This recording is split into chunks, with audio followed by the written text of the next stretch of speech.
Olá, muito boa noite, sejam todos muito bem-vindos. Mais uma edição do ciclo de palestras de responsabilidade técnica, promovido pelo Conselho Regional de Medicina Veterinária do Estado de São Paulo. A iniciativa desse ciclo de palestras, diversas já foram realizadas, é da Comissão de Responsabilidade Técnica do Conselho, cuja presidente, doutora Rosemary Viola Bosch, está conosco nesse momento ao vivo, e além disso também ela vem atuando, representando a diretoria do Conselho como tesoureira, né, da nossa autarquia. Então, nós teremos hoje uma palestra, mais uma vez, com um caráter educativo, técnico, para que você aí do outro lado fique muito à vontade, depois de ouvir, né, a palestra, o conhecimento, o compartilhamento de informações do Dr. Kalil, ele quem vai trazer para a gente aqui diversos detalhes dentro da sua expertise, da sua experiência na atuação no mercado. Então, você vai participar, enviar as suas dúvidas, deixar aqui o seu recado e esse ambiente, né, para que fique cada vez mais acessível para nós, é realmente uma grande oportunidade, principalmente porque você está aí do outro lado, nos ajudando a realizar mais uma edição desse evento. Então, começo agora abrindo aqui o espaço para a idealizadora desse projeto em mais uma edição, doutora Rosemary Viola Bosch. É uma honra, mais uma vez, estarmos com a senhora. Boa noite. Boa noite, Lenisa, muito obrigada. Boa noite, doutor Calil, muito obrigada. Colegas todos, alunos, quem estiver do outro lado, sejam todos muito bem-vindos. Em nome do nosso presidente, doutor Odemilson Donizete Moceiro, eu trago um abraço dele e uma recepção calorosa para vocês. Nós vamos ter essa noite mais um ciclo de palestras, espero que vocês aproveitem e não esqueçam, né? O conselho é de todos, a casa é nossa e vocês são bem-vindos a qualquer momento, tá bom? Boa sorte na palestra de hoje. Muito bem, então na sequência aqui, lembrando, essa nossa palestra transmitida ao vivo para quem nos acompanha, assim como outros temas também abordados, né, ao longo do resto de ano aí que nós temos ainda, então fiquem sempre atentos. Quem não pôde assistir, compartilhe, divida, né, essa informação com os seus amigos, porque esse nosso tema, assim como outros já apresentados, também estará disponível, porque nós estamos com a gravação do evento no nosso canal do YouTube, do Conselho Regional de Medicina Veterinária do Estado de São Paulo. Acesse, compartilhe, faça parte desse movimento em prol da educação, educação continuada e a busca pela excelência na profissão. Então, nós temos aqui agora o tema responsabilidade técnica na área de produtos de origem animal. Vou fazer a apresentação do Dr. Ricardo Moreira Kalil, ele que é presidente da Comissão de Alimentos aqui do Conselho. Graduado em Medicina Veterinária e Zootecnia pela Universidade de São Paulo, graduado em Saúde Pública também pela USP, com mestrado e doutorado também em Saúde Pública pela Universidade de São Paulo. Atuou como médico veterinário concursado do Ministério da Agricultura, Pecuária e Abastecimento, na função de auditor fiscal federal agropecuário, com atividades no Serviço de Inspeção Federal em São Paulo. Ele é presidente da Comissão Técnica de Alimentos desde 2015, aqui do Conselho, como eu disse, membro do Conselho Curador da FUNVET USP, membro do Conselho Fiscal do Sindinvet. É professor titular em cursos de graduação em Medicina Veterinária e Nutrição, atuando principalmente nos seguintes temas: qualidade e segurança dos alimentos, aditivos para alimentos, higiene e inspeção de alimentos, tecnologia de produção de alimentos, cadeias produtivas de alimentos, além de professor de pós-graduação em cursos Lato Sensu em diversas instituições de ensino superior. Dr. Kalil atuou na criação do curso e também, não é, como professor de pós-graduação nível mestrado no curso Stricto Sensu profissional em saúde ambiental do Centro Universitário das Faculdades Metropolitanas Unidas. É idealizador e coordenador desde 2019 do curso de pós-graduação Lato Sensu da Sociedade Paulista de Medicina Veterinária em Inspeção, Qualidade e Segurança dos Alimentos. Então, nós temos aqui inúmeras, né, pontuações que nós poderíamos fazer, passarmos a noite toda aqui falando sobre a trajetória e a atuação, o envolvimento direto do professor Dr. Kalil, especificamente nessa área. Então, hoje nós teremos a oportunidade de aprender muito. Por isso, muito boa noite, Dr. Kalil. Uma honra poder contar com o senhor também em mais uma edição do evento. Boa noite a todos, todas. Muito obrigado. É um prazer estar aqui com todos, todas. Obrigado, Rose, pelo convite. Me honra muito, amiga e colega. Nós vamos, então, vamos procurar abordar a questão da responsabilidade técnica, produtos de origem animal, mais focado em alimentos humanos, porque produtos de origem animal, nós temos também alimentação para animais, né? Aliás, temos aí um evento de uma gravidade muito grande agora recentemente, né? Não gostaria de estar na pele do responsável técnico, porque tivemos mortes de animais, né? E cada vez aparece mais gente reclamando. Então, como vocês veem, a responsabilidade técnica muitas vezes pode parecer que é algo que você pode assumir sem muita preocupação. E a gente já vê sem muitas delongas que um alimento animal já é um problema grave. Imagine quando a gente fala de alimentos humanos, área humana, né? Bem, não fiquem preocupadas que eu não vou ficar lendo a lei, claro. Mas eu precisava reforçar a questão da Lei 5.517, que muitos não consultam, mas deveriam consultar, porque é uma lei bastante interessante de a gente ler, para que a gente se familiarize cada vez mais com a atividade do médico veterinário. Ela nasceu em função exatamente do exercício profissional. Então, no artigo 5º, é da competência privativa do médico veterinário, dentre outras, a letra F, a inspeção e a fiscalização sob o ponto de vista sanitário, higiênico e tecnológico. Tecnológico também. Dos matadouros, frigoríficos, fábricas de conserva de carne e de pescado. Fábricas de banha, gorduras, que empregam produtos de origem animal. Usinas e fábricas de laticínio, entrepostos, tal. De um modo geral, quando possível, de todos os produtos de origem animal nos locais de produção, manipulação, armazenagem e comercialização. Aqui eu queria lembrar vocês que a Lei 5.517 é posterior ao RISPOA, ao Regulamento da Inspeção Industrial e Sanitária dos Produtos de Origem Animal.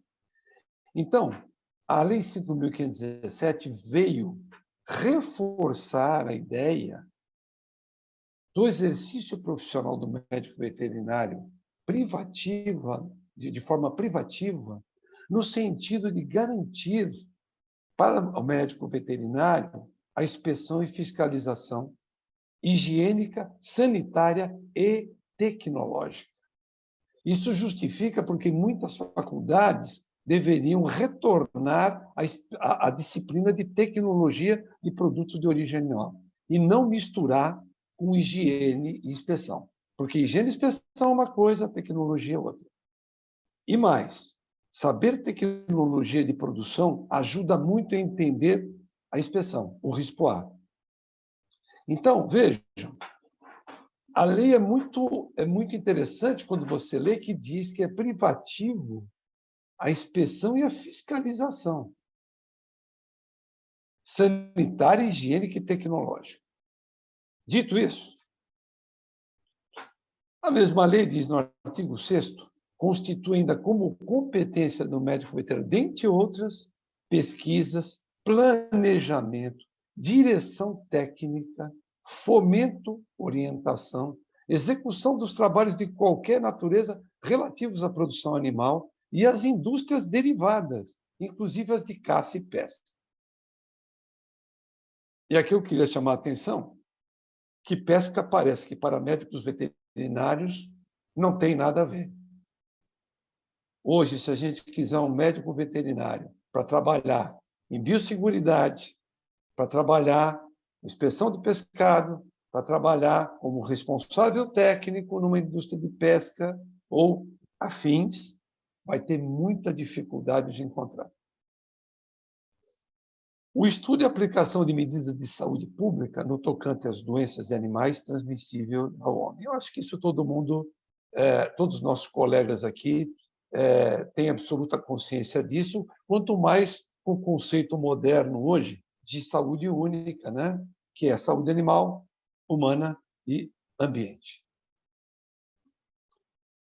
Agora, a pergunta é a seguinte. Legal, nós temos uma lei muito boa que nos dá privacidade de algumas atividades. Mas a pergunta é, a lei por si só garante a ocupação profissional de determinada área de atuação? O que vocês acham?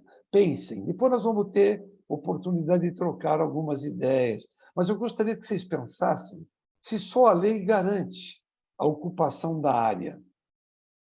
O caso do pescado é um exemplo. Laticínios também eu posso dizer que é outro exemplo. Você conseguir um profissional para a área de laticínios, médico veterinário, RT, ou para trabalhar com qualidade no laticínio, que tenha uma certa qualificação, é bem difícil. E olha que não falta veterinário no Brasil. Médico veterinário, não, se é uma profissão que não está faltando no Brasil, é médico veterinário. Porém, quando você precisa, em algumas áreas em que a própria lei garante a privacidade, o que as empresas fazem? Contrata qualquer outro profissional que atenda aquela especificação do perfil da vaga. Se não tem tu, vai tu mesmo. Eu gostaria de ter um médico veterinário trabalhando aqui. Por quê? Porque, como médico, ele tem a visão sanitária e tal, só que eu não encontro. Então, eu vou usar outro profissional. Será que o profissional recém-formado hoje está apto a atuar em qualquer área da profissão? E aí eu incluiria, será que na área de... Aqui eu estou falando de inspeção, mas a inspeção pode dar uma ideia só de fiscal. Não, mas aqui nós estamos falando de responsável técnico. Então, responsável técnico é um indivíduo que, mesmo não tendo poder de fiscal, ele vai atuar como responsabilidade para garantir segurança de alimentos, que não é diferente do que o fiscal faz. A diferença é que o fiscal tem poder de polícia, o RT não tem. O profissional habilitado pode ser considerado como qualificado para exercer atividades? O que vocês acham? Vocês acham que o diploma hoje garante a efetividade da qualidade profissional no exercício daquela atividade em que o colega se coloca como candidato ou como, vamos dizer, já devidamente contratado, um contrato no conselho e tal? Vocês acham que o mercado está assim? Não esqueçam que habilitação e qualificação é bem diferente. Habilitado é o indivíduo que consegue ter um certificado reconhecido pela autoridade competente, dizendo que este indivíduo está habilitado a exercer aquela profissão. A qualificação é o profissional que sabe resolver problemas.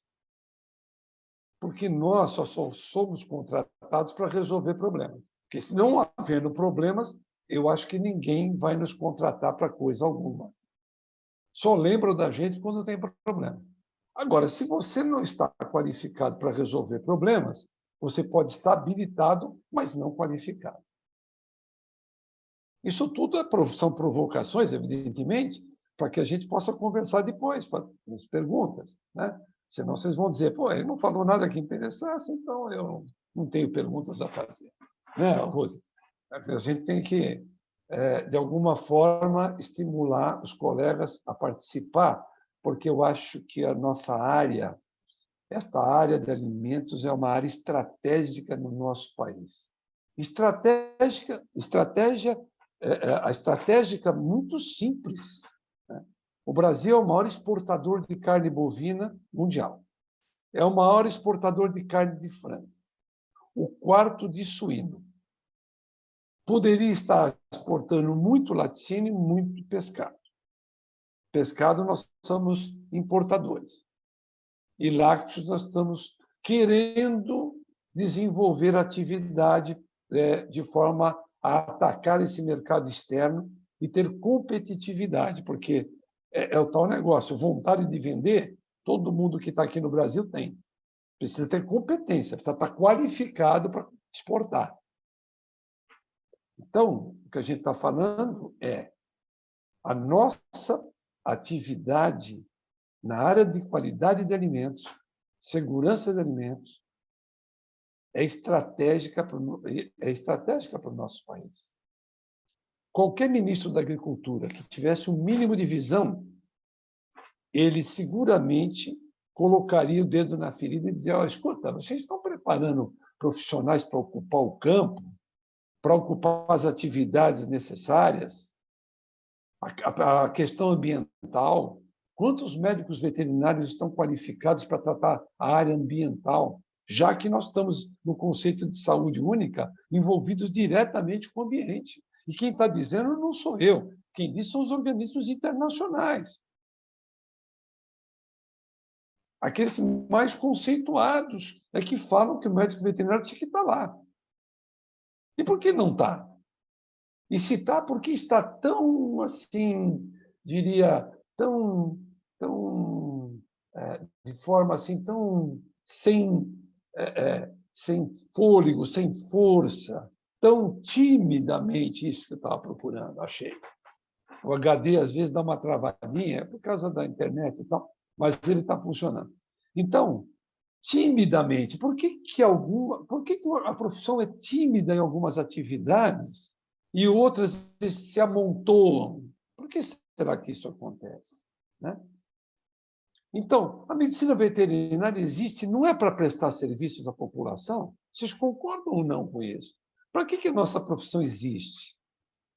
Ela é uma prestadora de serviços. E, na nossa atividade de produção de alimentos, produzir alimento é muito importante, mas garantir a segurança deles é mais ainda. Independente de exportar ou não. Vamos falar de coisas... Vamos falar do nosso país, da nossa população. Nós precisamos garantir a segurança dos alimentos aqui, em primeiro lugar. Os consumidores esperam que os médicos que trabalham na segurança dos alimentos garantam proteção à saúde pública. Não é correto isso? Ora, se tem médicos trabalhando com segurança de alimentos, ora, é lógico esperar que eles estejam desenvolvendo atividade garantindo a segurança desses produtos. E olha que interessante, o Serviço de Inspeção Federal tem mais de um século. Se você fizer uma pesquisa para os consumidores, a grande maioria não sabe nem o que quer dizer CIF, né? Não sabe que tem um serviço público, técnico, altamente tecnificado, reconhecido mundialmente e que garante os alimentos exportados do Brasil para mais de 180 países, e o consumidor brasileiro não sabe disso. E tem mais, ele paga por esse serviço.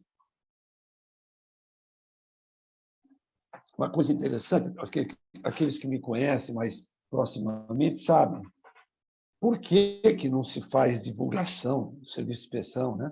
Já que ele tem um século. Porque a autoridade,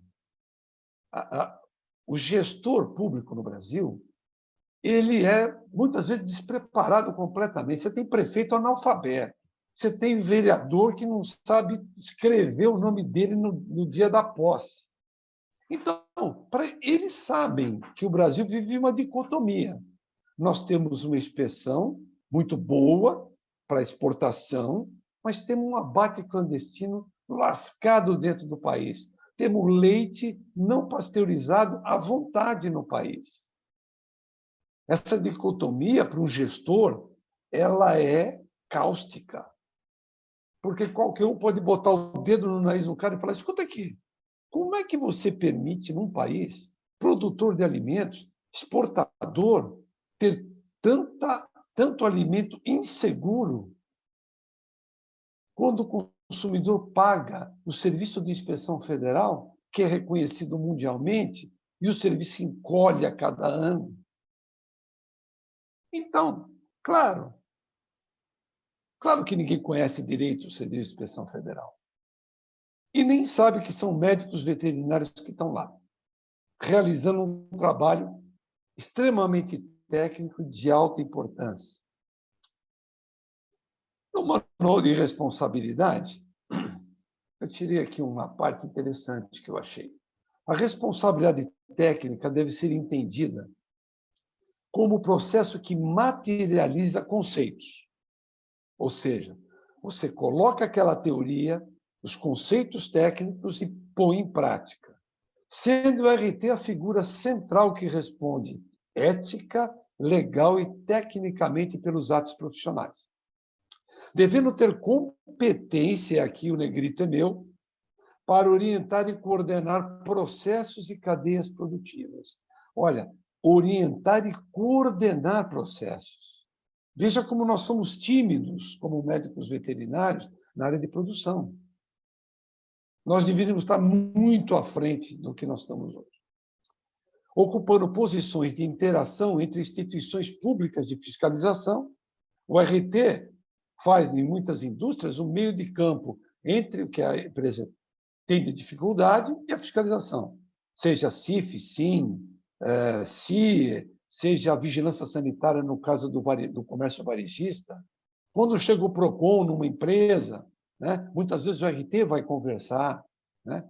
Mas eu já vi responsável técnico que não sabe nem onde é a sede do Serviço Oficial de Fiscalização. Ele assumiu a responsabilidade técnica e ele pergunta onde é que eu tenho que ir levar o relatório, onde é que eu tenho que entregar, onde eu consulto, ele não sabe onde é. Então, o Manual de Responsabilidade Técnica também informa ao colega o que ele precisa saber e qual a sua responsabilidade, para que ele não fique enganado quando assume a responsabilidade e dizer, mas eu não sabia, o conselho não me protegeu. Não, quem tem que se proteger primeiro é o próprio profissional. O conselho oferece o material legal para que o colega possa se proteger. Agora, se ele não quer se proteger também, aí não adianta pedir socorro. Agora, eu pergunto para vocês, isso tirado do manual de forma indireta, né? Eu pergunto o seguinte, o médico veterinário pode assumir uma RT? Pode. Ele vai lá, assume uma responsabilidade técnica. Mas ele também pode ser um consultor técnico. Não, eu não vou assumir a responsabilidade, não quero um contrato de RT lá no conselho. Eu vou ser só um consultor. Pode. Mas ele pode trabalhar na empresa em tempo integral ou parcial e ser RT da empresa. Mas ele também pode trabalhar na empresa em tempo integral ou parcial, não sendo RT da empresa. Por que eu coloquei? E tem outras possibilidades também. Mas eu só coloquei isso para vocês pensarem o seguinte. Se eu for RT, eu assino um documento no conselho, tenho a RT, e faço todos os procedimentos necessários e legais para dizer que eu sou RT daquela empresa. Se eu for consultor técnico, eu tenho a sensação que eu não vou ter a mesma responsabilidade que um RT. Porém, quando a firma contrata um consultor técnico e ele tem uma constância nessa consultoria, se ele vai uma vez no ano, nada. Mas se ele vai mensalmente, semanalmente, ele está criando, de alguma forma, um caminho técnico para aquela empresa, para que ela acompanhe o conhecimento técnico, para que ela fuja dos problemas que podem denegrir a imagem da empresa, que possam prejudicar o consumidor. Então, todos os caminhos vão levar para a segurança daqueles alimentos produzidos. Ah, mas eu sou um consultor técnico. Se der um BO, para mim não vai acontecer nada. Cuidado, cuidado, porque o dono da empresa que te contratou vai dizer o seguinte, ele não é o meu responsável técnico, mas eu sigo tudo que ele diz. Por isso aqui tem os relatórios, tal, tal, tal. Você não é o RT, mas você é o consultor técnico. Você pode ser chamado para depor em juízo, porque você ganha para orientar a empresa. Então, às vezes existe uma linha tênue entre ser consultor e RT.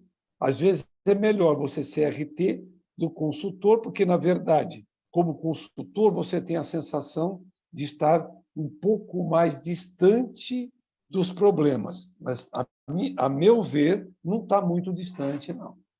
Se você trabalhar na empresa direta e RT, tem gente que fala assim, eu trabalho na empresa, mas não quero ser RT. É complicado isso. Você não tem confiança e trabalha na empresa, registrado, é preciso pensar um pouco nisso. Ah, mas a empresa não quer pagar pelo CRT. Opa, aí é outra conversa. Aí é uma questão financeira, não é uma questão técnica. Se for uma questão técnica, é preocupante. Porque você pode trabalhar não sendo RT, porque simplesmente eles querem que você trabalhe pelo mesmo salário. Mas você vai falar, não, não.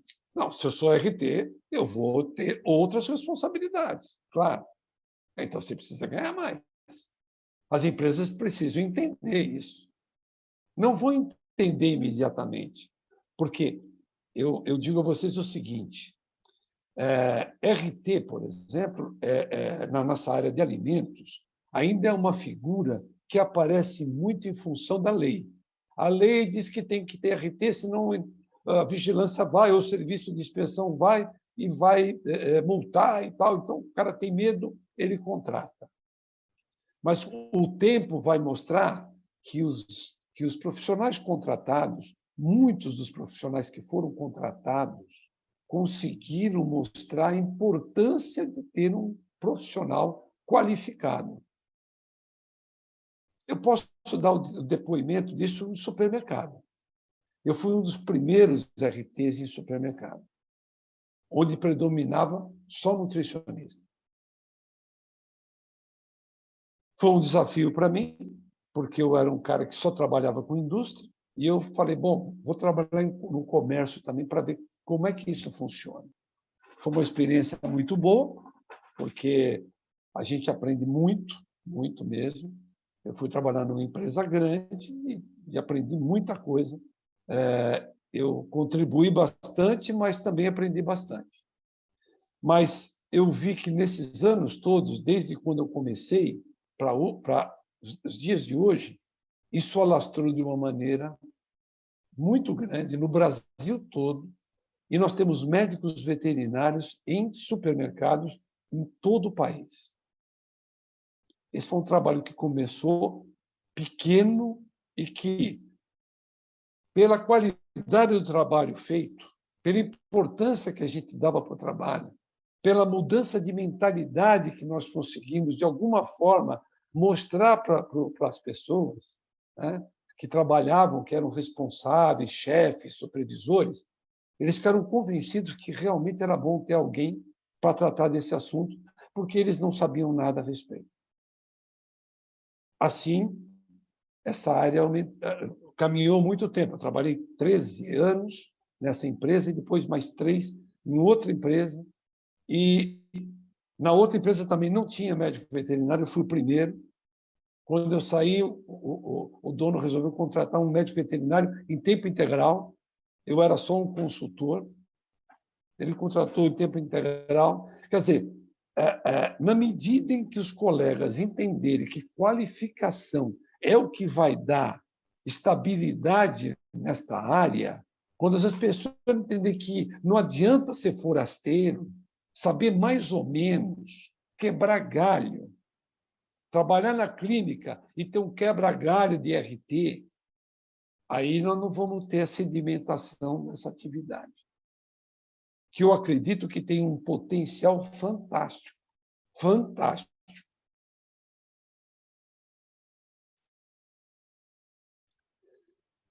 Eu só quero assim, fazer en passant aqui a qualificação profissional, se alguém tem dúvida, porque talvez recém-formados e tal tenham dúvidas. O que é que ele está falando que precisa estar qualificado?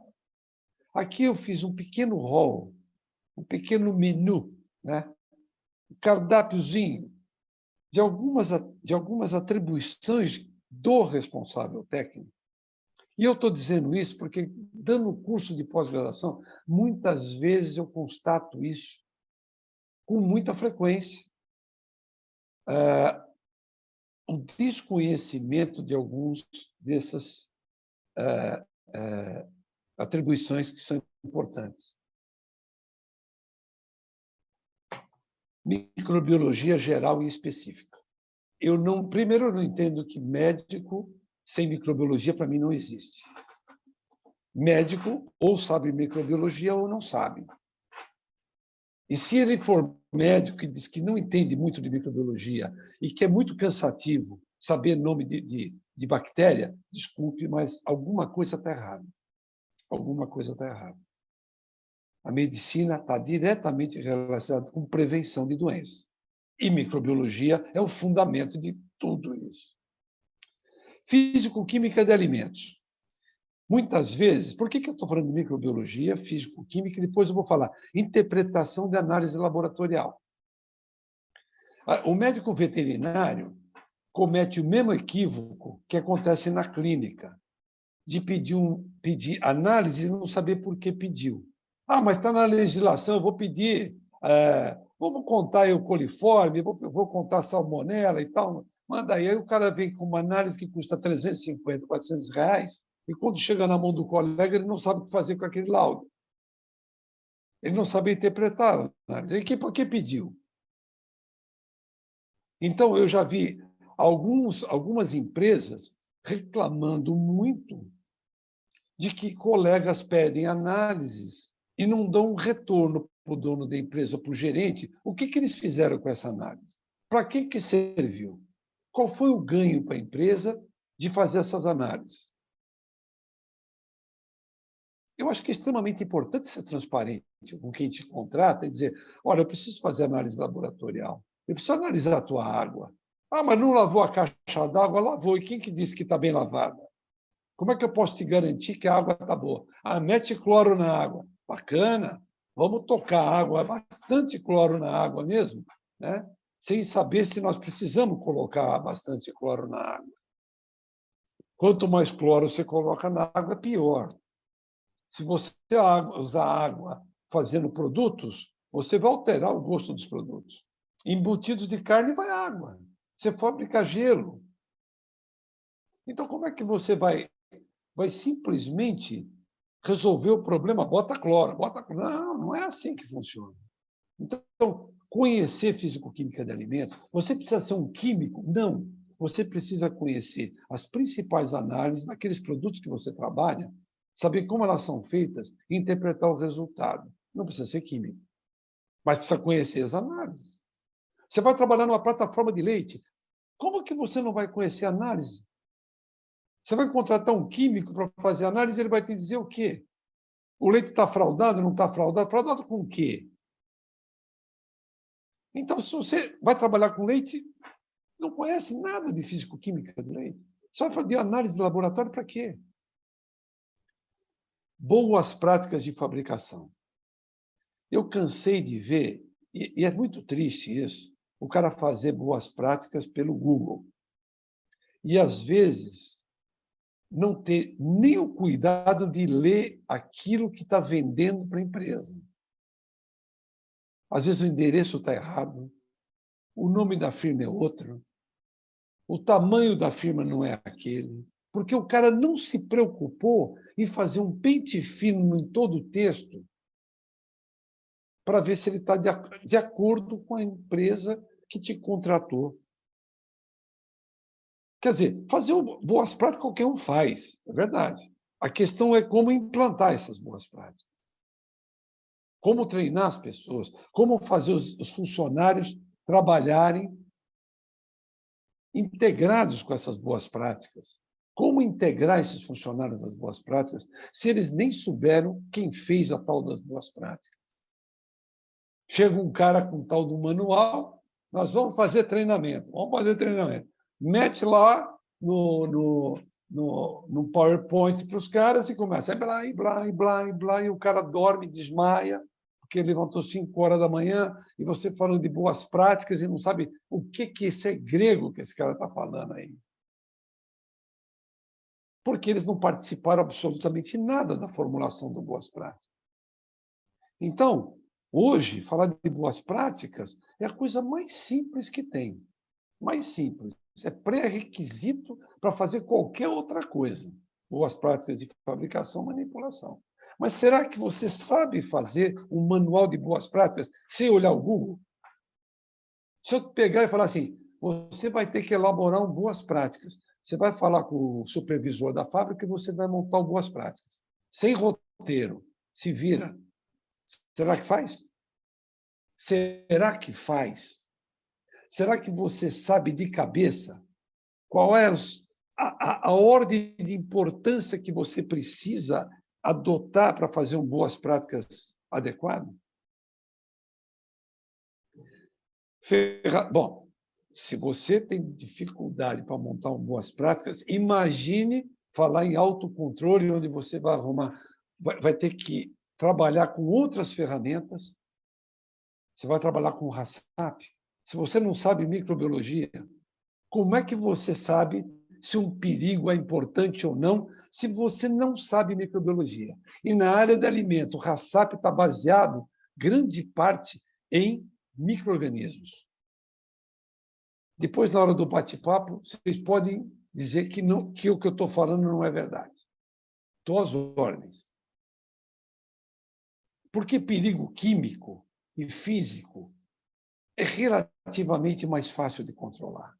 O duro são os perigos que estão invisíveis e que está na mão do funcionário, na tossida que o cara deu em cima do produto, na má higienização da sala, dos utensílios, dos equipamentos, que não foi desmontado porque devia ser. Então, os perigos estão te cercando todo dia e que você tem que diminuir risco. Mas você esqueceu que microbiologia era importante. Você está preocupado com outras coisas. Microbiologia não é importante, é muito chato. Nossa, aprender nome de bactéria, está louco. Uma tem toxina, outra não tem, uma esporula, outra não esporula, uma é anaeróbica facultativa, outra é aeróbica. É um rolo total. É um rolo total. Para quem não sabe, é mesmo. Se para quem sabe não é fácil, imagine para o cara que não sabe. Então, você fazer ferramenta de... Hoje, o Ministério da Agricultura, a inspeção hoje é baseada em autocontrole, porque saiu da fábrica, nós perdemos o que era muito apropriado para o médico veterinário, é o chão de fábrica, é vivenciar a indústria. O RT, hoje, tem uma grande vantagem. Se ele entrar numa fábrica de embutido, num abatedouro como RT, ele vai vivenciar o chão de fábrica. Ele vai aprender o que é a tecnologia de produção. E, ao mesmo tempo, ele vai usar a legislação para poder implantar tudo que for necessário para garantir a segurança do alimento. Os fiscais do CIF, que eram os caras que mais trabalhavam em chão de fábrica, não estão mais no chão de fábrica, lamentavelmente. Eles acham que está legal, eles vão ver que não está legal. O tempo vai dizer se eu estou certo ou não. Eu estou dizendo um cara que trabalhou um pouquinho de tempo no serviço especial. Então, são várias ferramentas de qualidade que você vai aplicar para autocontrole. Mas se você não tiver boas práticas implantadas, funcionando bem, os seus autocontroles vão ser capengas. Eu nem coloquei aqui, porque eu acho muito legal um pré-requisito para boas práticas, que é o 5S, que vem lá do Japão, né? Mas eu não vou entrar nesse mérito, é outra conversa. Isso aqui não é um curso de RT, isso aqui é apenas e tão somente uma ideia para vocês, para a gente conversar, discutir. São provocações que eu estou fazendo mesmo, tá? Porque eu acho que no meu tempo de trabalho, na experiência que a gente tem, o que eu mais gostaria é que os colegas tomassem conta realmente da área de alimentos, de forma definitiva, e não mais baseado na lei. Porque reserva de mercado de trabalho é muito bonito por um pequeno tempo.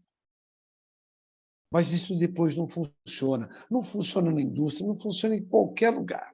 Reserva de mercado é bom por um determinado tempo, para que depois as coisas aconteçam já de forma automática, tranquila. E a nossa lei é de 68. Já passou muito tempo. Nós demoramos muito para acordar que a área de alimentos é importante. É uma área que pode ganhar dinheiro com ética, com qualidade. Nós temos colegas aí em várias indústrias, JBS, Minerva, ganhando um salário digno, executivo, tem gente trabalhando com exportação. Começaram no chão de fábrica, ganhando mixaria. Zoonoses. Um RT que não sabe o que é zoonose e não sabe quais as mais importantes, né? Provavelmente é porque não sabe microbiologia. Porque grande parte da zoonose está ligada à microbiologia. Parasitologia, ok, tudo bem. Mas grande parte está ligada à microbiologia. Tecnologia de produção de alimentos, que muitos alunos, às vezes, faltam na aula, porque a tecnologia, para mim, não tem interesse nenhum. Pois é um equívoco enorme, né? Porque esse conhecimento é que leva... Você tem um queijo, você tem vários tipos de queijo. Ou você tem queijo de baixa umidade, média umidade, você tem os tipos de queijo. Pô, por que um queijo é de baixa umidade, muito baixa umidade? Você sabe que a tecnologia do parmesão, ele vai ter uma cura que pode demorar 6 meses, 1 ano, 2, 3 anos. E que esse queijo de muito baixa umidade vai ser de baixo risco. Você então sabe inspeção, você sabe tecnologia, você sabe avaliar, porque você tem os conhecimentos necessários para você dar um diagnóstico. Para médico é muito fácil entender o que é diagnóstico e como se faz um diagnóstico. A inspeção de produtos de origem animal, que eu gosto do título higiene e inspeção, porque parece que a higiene completa a inspeção. A meu ver, a inspeção é o ato de avaliar se os alimentos têm algum problema que possa causar dano à saúde do consumidor. E a higiene? A higiene trata de todo o restante do ambiente. A higiene de equipamentos, a higiene do ambiente, a higiene dos funcionários. Então, higiene é um capítulo, para mim, à parte. Ela completa a inspeção. Combate ao desperdício e proteção ambiental. Isso, para mim, é um conceito mais moderno do médico veterinário que trabalha como RT. Por quê? Primeiro, combate ao desperdício, para mim, um profissional médico que trabalha com segurança de alimentos, que trabalha com produção de alimentos, que vai até o campo produzir alimentos, não pode concordar com desperdício. Porque se ele trabalha para promover a maior produção, a maior produtividade, com isso diminuir o custo, ele está pensando em tornar o alimento cada vez mais próximo do consumidor, independente dele ser pobre, rico. Não, eu acho que alimento é algo que todo indivíduo tinha que ter direito. Mas muitas vezes, por causa de 10 centavos, num quilo de frango, você tira um monte de gente que não vai poder comprar. Ou que se comprava 2 quilos, vai comprar 1. Ou que se comprava 1, capaz de não comprar mais nenhum. Então, o médico veterinário, ele tem que ter uma cabeça voltada para a diminuição do desperdício. Eu, na atividade que eu exerci no próprio ministério, muitas vezes eu discutia com o dono da empresa desperdício de alimentos. Como que ele concorda em perder matéria-prima por falha no controle de estoque? Isso, para mim, é inaceitável. Inaceitável. O funcionário que não controlou isso, ele tem que responder por isso. Bom, é a mesma coisa você deixar alimento estragar na sua casa. Você pagou por aquilo e você joga fora, alguma coisa está conflitando. Alguma coisa conflita. E se você reclamar, então, que os alimentos subiram de preço, aí conflita mais ainda. Porque você está reclamando que está caro, mas você está jogando fora. A proteção ambiental, para mim, o que é? Quando você está trabalhando em área de alimentos, você tem que estar preocupado, por exemplo, com o controle de pragas. O controle de pragas está onde? No ambiente. O entorno da fábrica ou da loja, o entorno, dentro e fora, você vai ter que se preocupar com isso. Eu não consigo fazer controle, manejo integrado de pragas se eu não tiver o conceito ambiental. Se procurar médico veterinário para trabalhar com controle de pragas, você não vai achar. Inclusive, agora, estava até comentando, hoje, comentei na aula, hoje na graduação, falando que biotério tem que ser médico veterinário, não é isso, Rosa? Se a gente procurar médico veterinário qualificado para biotério, vai ter uma grande dificuldade para achar. Estou certo ou não?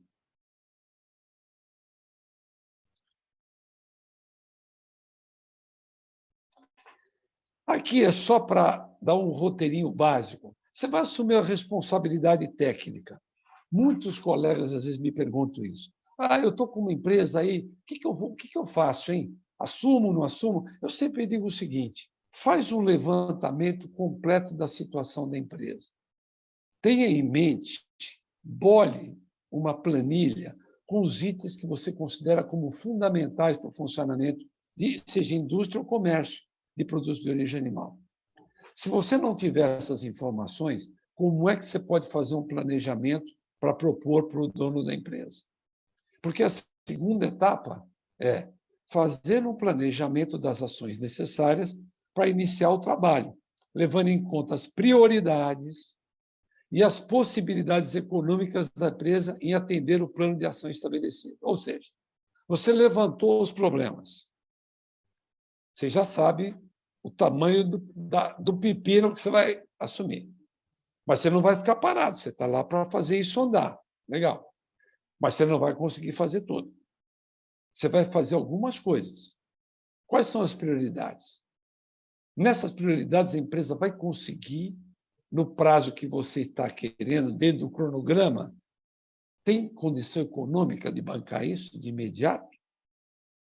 Você consegue bolar um cronograma com o dono da empresa de forma a atender prioridades versus questão econômica? Porque essa é a maneira de você poder avaliar dentro de algum prazo se o que você está fazendo lá está tendo algum efeito ou não. Porque senão você vai entrar na rotina de ir lá, passa o seu tempo lá, preenche um relatório quando preenche e vai embora.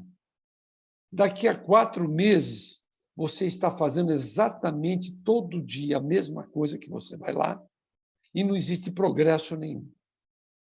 Daqui a pouco o cara vai dizer, para que eu contratei esse cara aí? Aí você vai dizer, porque eu peço para ele fazer um monte de coisa, ele não faz. Então eu vou indo aí, eu vou cutucando ele, vamos ver o que vai dar. Normalmente não dá muita coisa. Você entra na rotina e daí você fica completamente absorvido por ela, não tem mais força para reagir. A tendência disso é não ir a lugar nenhum. Agora, se você faz um planejamento com um cronograma ajustado com o dono da empresa, parte econômica, prioridades, vai tentando ajustar, você consegue avançar. O pouco que avançar é muito quando você tem uma empresa pequena, por exemplo. A gente tem que acostumar que nem sempre você consegue mudar tudo de uma vez, não vai conseguir. Eu, dentro da inspeção, quantas vezes peguei empresas ruins e consegui mexer pouco, mas tentava mexer sempre, cutucar sempre. Aí você não fica parado e o dono da empresa também vê que você está lá. Você está tentando mudar alguma coisa. Você está se esforçando. Estabelecer indicadores de avaliação para poder mensurar o progresso da atuação profissional e suas consequências. Acho isso muito importante, porque isso nada mais é que o PDCA, né? Você tem os indicadores, você planeja, executa, avalia e faz a retroalimentação do planejamento.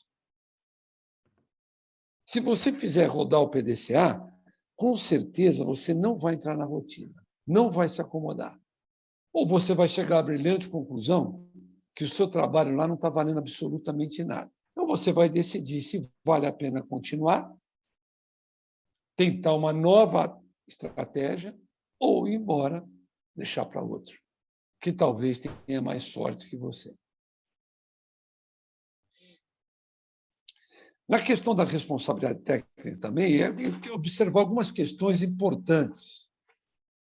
A indústria tem alguma inspeção oficial A gente tem conversado bastante no Conselho, muito também com a doutora Rose, que está procurando de todas as formas modernizar o sistema do próprio Manual de Responsabilidade Técnica, RT e tudo mais, formas de poder fazer com que o RT, quando ele assumir, ou quando ele pensar em assumir, ele pense com mais clareza no que ele vai realmente poder fazer nessa empresa. Se você vai assumir um estabelecimento que não tem inspeção oficial, uma indústria, não tem nenhuma inspeção, a proposta inicial tem que ser, olha, vocês vão botar a inspeção aqui, porque você é um clandestino hoje. Você pode até assumir uma responsabilidade técnica inicialmente, vamos dizer, compromissada com a empresa de ela buscar uma inspeção, que você vai trabalhar para isso tudo documentado, de forma a te proteger, mas é o responsável técnico que correr atrás disso, documentação, serviço oficial, vai, volta processo e tal. Ora, essa indústria, se conseguiu colocar a inspeção, foi um grande tento, não era clandestino, pô. Você conseguiu botar a inspeção lá, que legal, que legal. A indústria abate animais, você vai ser RT lá, você tem que saber que abate é inspeção permanente. É a única coisa que restou no RISPOA de inspeção permanente é abate de animal. E qualquer animal abatido, qualquer estabelecimento que abate animais, você tem que estar lá no antemorte e no pós-morte. Ah, mas eu não tenho tempo para isso. Então, deixa para outro que tem. Deixa para outro que tem, porque você, infelizmente, não vai poder assumir essa responsabilidade. Abate é dedicação na inspeção permanente. Ah, mas o abatedouro faz inspeção, abate até meio-dia, 1 hora, depois acabou. Beleza. Aí é uma situação que você pode contemporizar. Mas se aqueles abatedores que vão abatendo um pouquinho durante o dia todo, fechando o pedido, fecha pedido, entrega, abate, fecha pedido, você vai ficar o dia todo lá. Ah, mas o cara paga uma mixaria. Se ele paga uma mixaria, então não vá. Não vá. Ah, mas outro vai. Ótimo, deixa ele ir. Deixa ele ir. Depois ele vai reclamar que o conselho não protege ele. Não vai proteger picareta.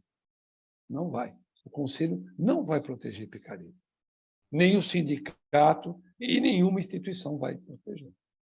Se o cara está despreparado, não sabe nem que no abatedouro é inspeção permanente, o que ele está fazendo lá? A indústria tem alvará da prefeitura para atividade proposta. Você fala assim, ah, mas eu não pergunto isso. Mas como que você não vai perguntar? Se a documentação não está em ordem, como é que esse cara está funcionando?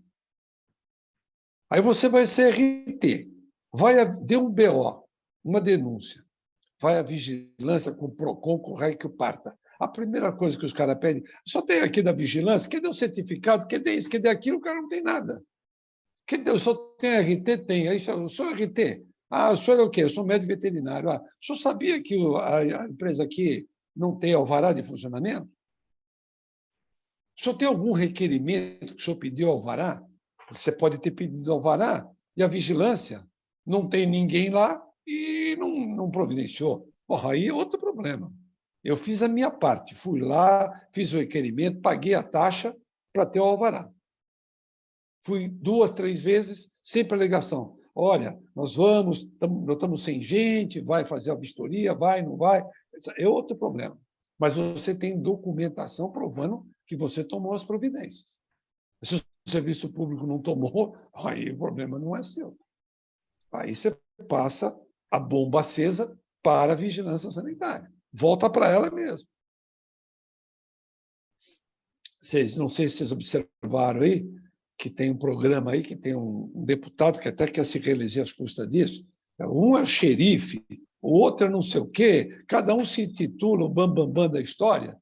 Eles entram lá, fazem uma anarquia total, né? Eu acho que, às vezes, é até bom por um lado, porque deixa o pessoal com medo, né? Mas, por outro lado, às vezes serve como desinformação, porque, às vezes, eles entram em estabelecimentos que não está tão ruim assim, e eles começam a procurar problema, porque a televisão vive de tem que haver confusão. Se não tem confusão, não vende. Então, não serve, né?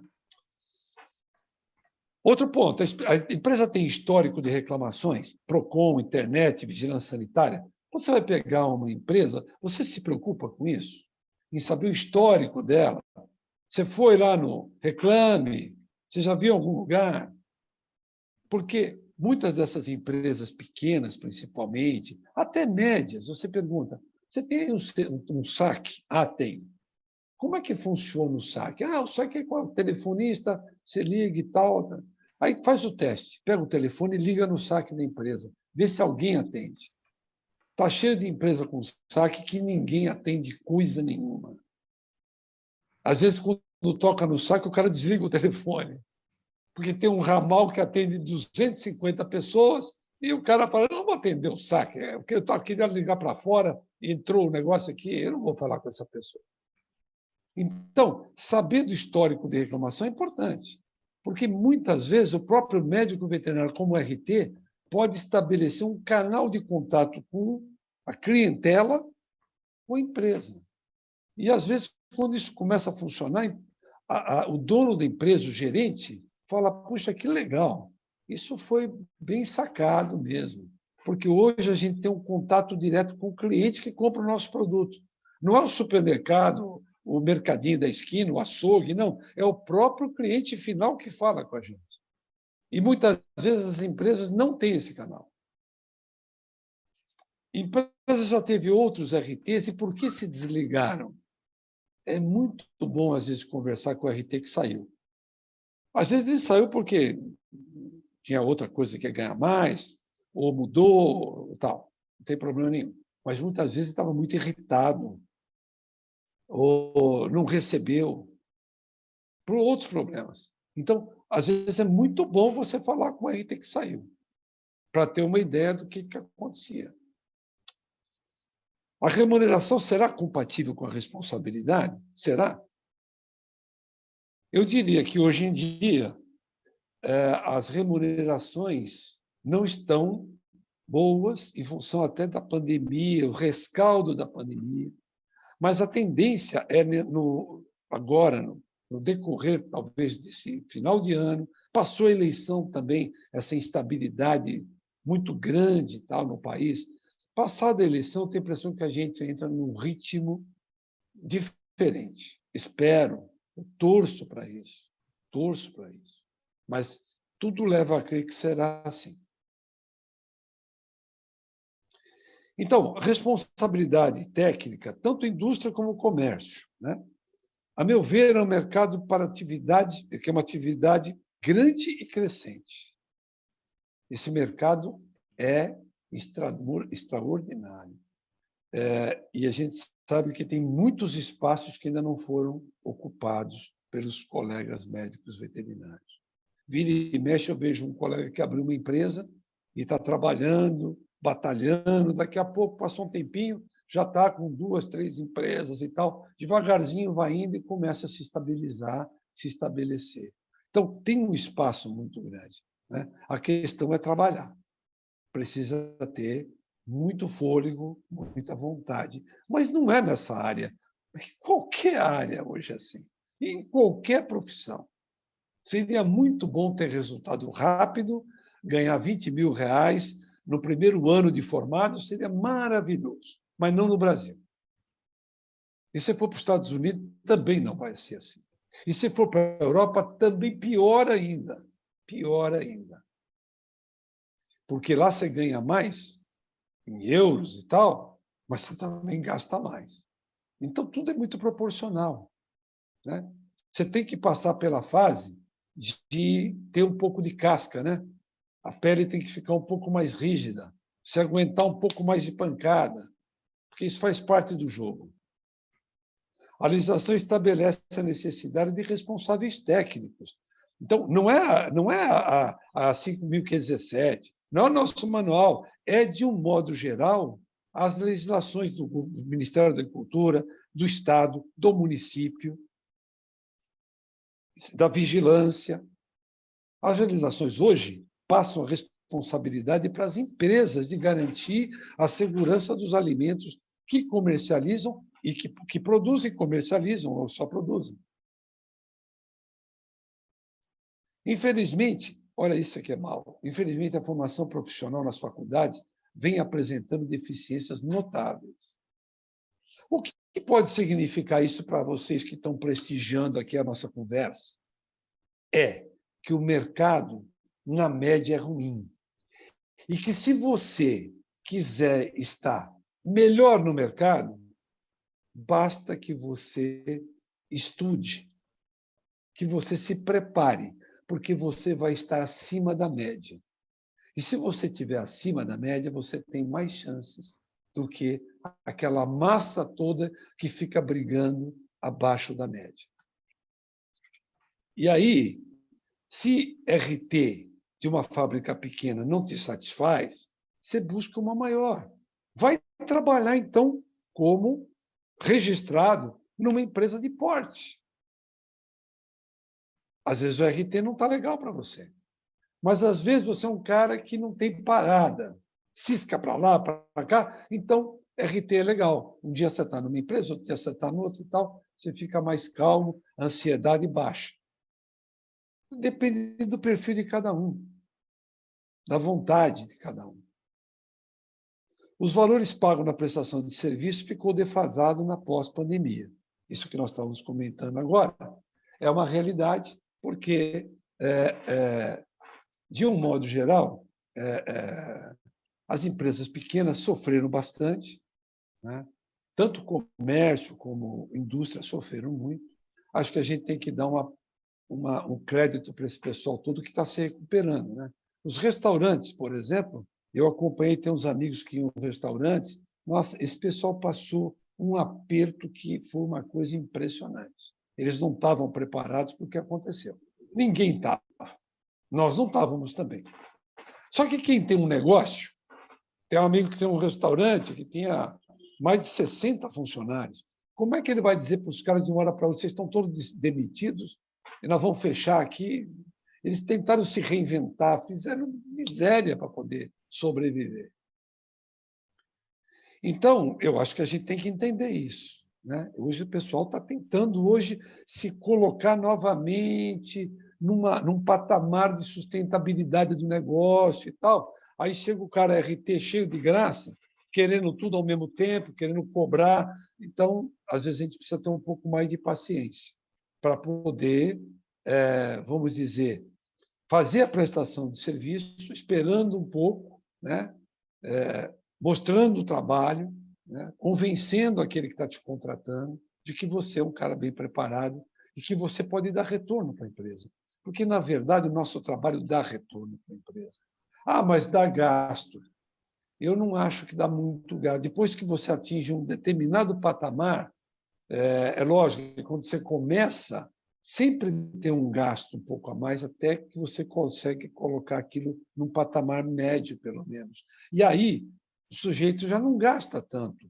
O material é mais de reposição. Não é compra isto ou compra aquilo. Já comprou.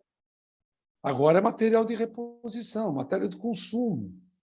E isso, de um modo geral, cai numa estabilidade. É a tendência, né? É lógico que cada caso é um caso. Eu estou falando aqui muito genericamente. Eu sei que tem colegas que ralam muito, muito, como o RT. Tem muitos que ralam. Eu ralei também e sei que muitos ralam. Mas muitos ralam e conseguem um bom salário, um salário digno, né? Eu estou trabalhando até agora, né? Continuo ralando, né? Porque faz parte do jogo. Né? Tem uma época que você tem família, tem hora que você tem filhos, outra época que você precisa sustentar a sua velhice, você precisa ter condições de sustentar a sua velhice. Senão você está ralado aqui. Você está totalmente ralado. Então, a gente faz o planejamento. Aqui no Brasil é difícil fazer um planejamento a longo prazo. mas a curto e médio prazo dá para fazer. Então, a gente tem que fazer isso, né? A concorrência com as outras profissões aumenta a cada dia, mas esse mas quer dizer o seguinte: se eu particularmente, não é porque eu sou médico veterinário, eu entendi a profissão de médico veterinário depois de alguns anos de formado. Porque os colegas, os professores da época lá da USP e tal, não existia grande concorrência, formava médicos veterinários e ele era absorvido rapidamente pelo mercado. Não tinha essas preocupações que a gente tem hoje. Hoje, quando eu falo com um colega que vai se formar, eu tenho que dar tantas informações. Antes não precisava isso, né? Não tinha, era bem diferente. Mudou bastante o ambiente. Então, eu diria o seguinte: eu aprendi a medicina veterinária depois de anos de formado e entendi que a medicina veterinária era muito maior do que eu imaginava. E mais, que o médico veterinário é um profissional, quando qualificado, insuperável em muitas atividades. Na área de segurança de alimentos, o médico veterinário é insuperável. Eu estou dizendo isso pela minha experiência e por quantos embates eu tive com outros profissionais. Outros, e aqui eu não vou citar, porque não é o escopo disso. Mas eu diria a vocês que muitos profissionais sentamos para conversar e a gente conseguia muitas vitórias porque a gente estava muito bem preparado. E o médico, por ter a consciência da doença, da prevenção da doença, que não é comum em outros profissionais, isso dá uma bagagem. E quando uma empresa te contrata e vê que ele contratou um cara além da expectativa, porque esse cara qualificado como ele é, ele consegue resolver um problema aqui, outro problema ali. Você quer ver um outro exemplo? Eu vou fugir um pouco aqui da questão do alimento. As prefeituras dificilmente contratavam um médico veterinário para vigilância. Hoje em dia é comum ter concurso. Está pagando, algumas prefeituras pagam salários pornográficos, mas o conselho está indo em cima e está conseguindo resolver. Devagar vai resolvendo isso. Mas tem prefeituras que pagam um salário decente. Eles contratam um médico veterinário na vigilância sanitária. Passado 4, 5 anos, você vai ver o que o médico veterinário está fazendo lá. Ele está fazendo tudo, tudo. Ele faz controle de praga, ele vai controlar as minas de água da cidade, ele está visitando hospital, asilo, ele está fazendo vigilância sanitária de alimentos, ele faz controle de zoonose, ele faz campanha antirrábica. O cara faz tudo. Você pede para um médico fazer, e saiu 2 milímetros daquele que ele sabe, ele não faz. Você pede para o enfermeiro, você pede para qualquer cara da vigilância fazer o que o médico veterinário faz. Não faz. Não faz. E tem mais. O médico veterinário pode, naquele momento, não estar sabendo fazer, mas ele sabe onde procurar. Você tem médicos veterinários ótimos epidemiologistas. De onde é que ele aprendeu epidemiologia? Ele teve na faculdade. Mas ele é um especialista em epidemiologia? Não.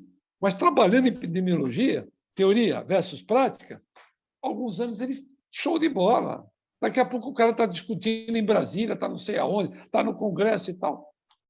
Nós temos colegas em áreas que a gente nunca imaginaria que estivessem. E os caras estão. Por que será que eles estão? Porque estão muito bem preparados.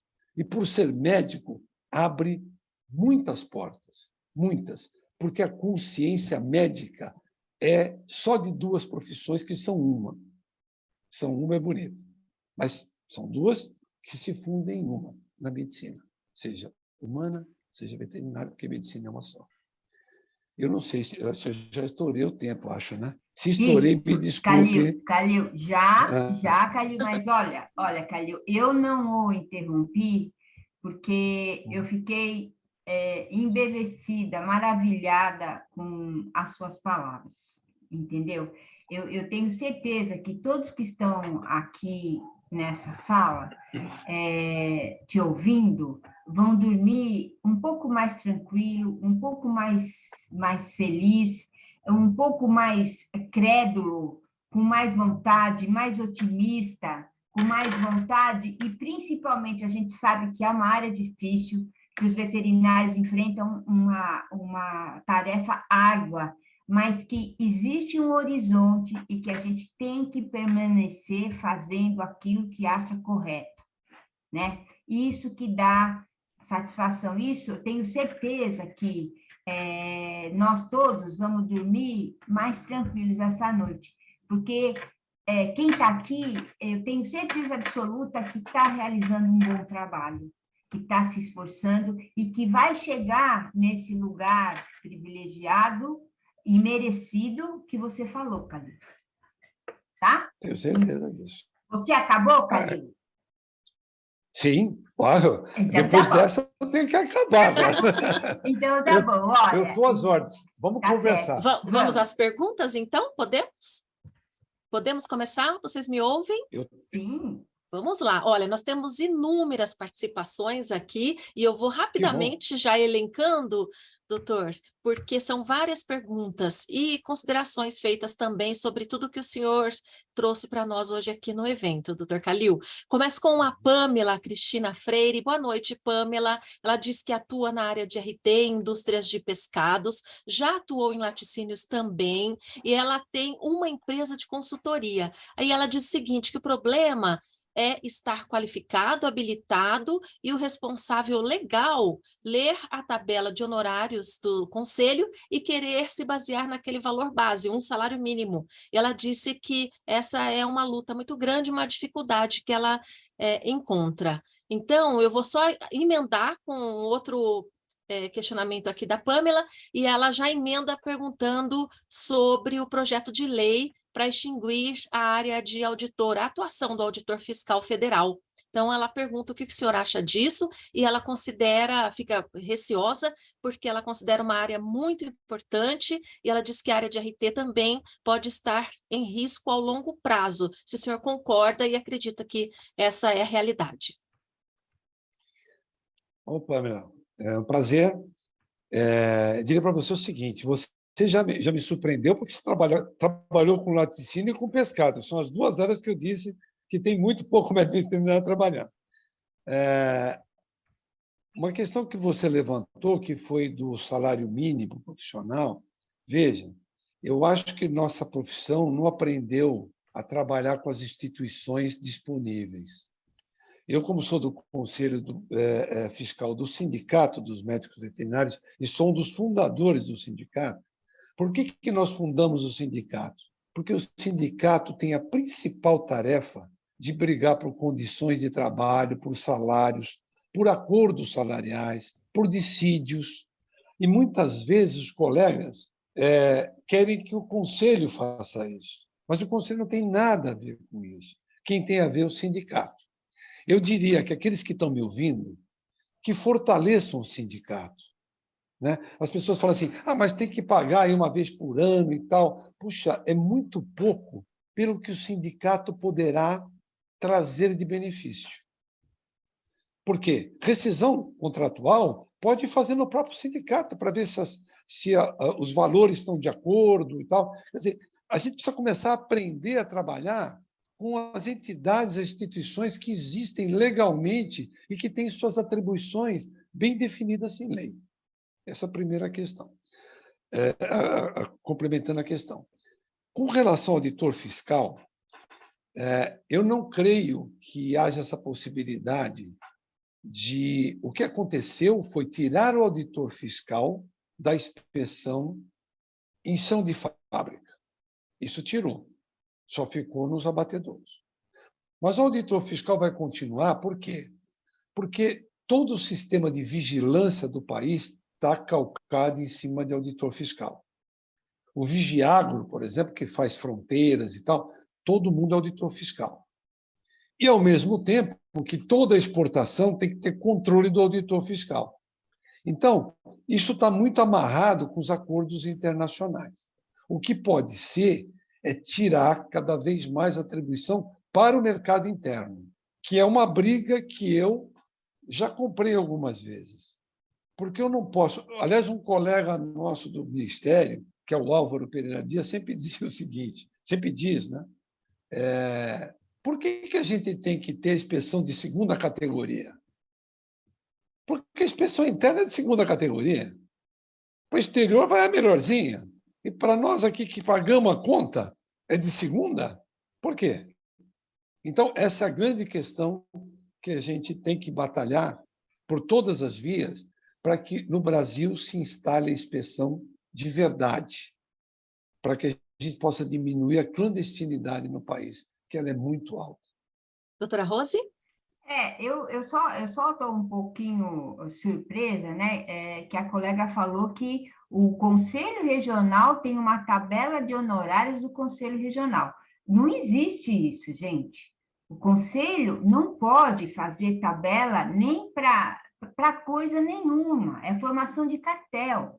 Não pode ter tabela de honorários para nenhuma área. Então, eu não sei de onde essa informação veio, né? Mas não existe agora. O que a gente tem visto dentro lá da anotação de responsabilidade técnica é que muitos colegas que trabalham em outras áreas assumem a responsabilidade técnica e não cobram nada por isso.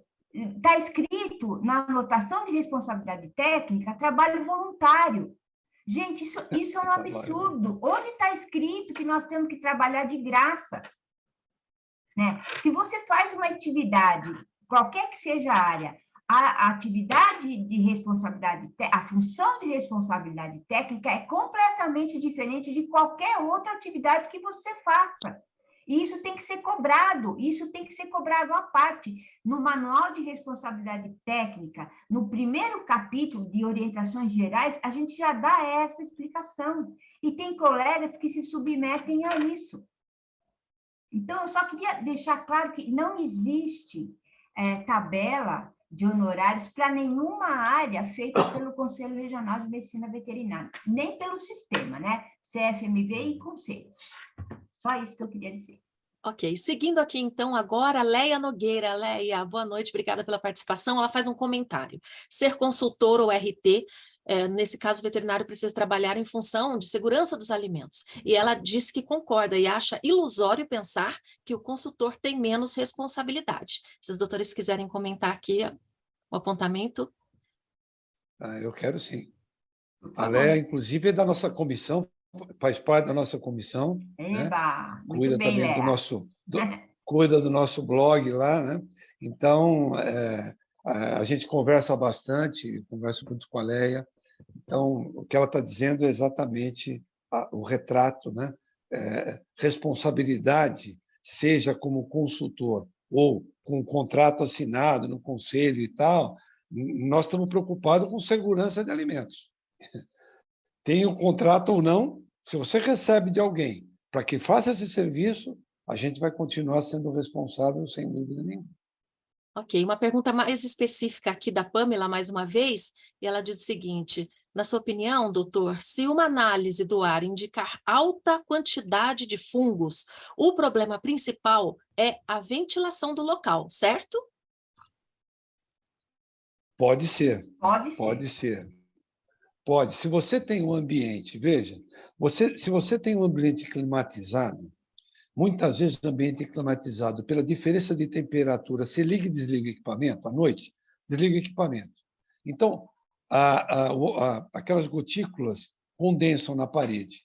Isso tudo, esse liga e desliga, passa um dia, passa dois, não limpa o teto, que normalmente não é tão simples de fazer, e você começa a ter formação de bolores, que muitas vezes você não enxerga. Aliás, quando você começa a enxergar o bolor, é porque tem tanto que você conseguiu ver.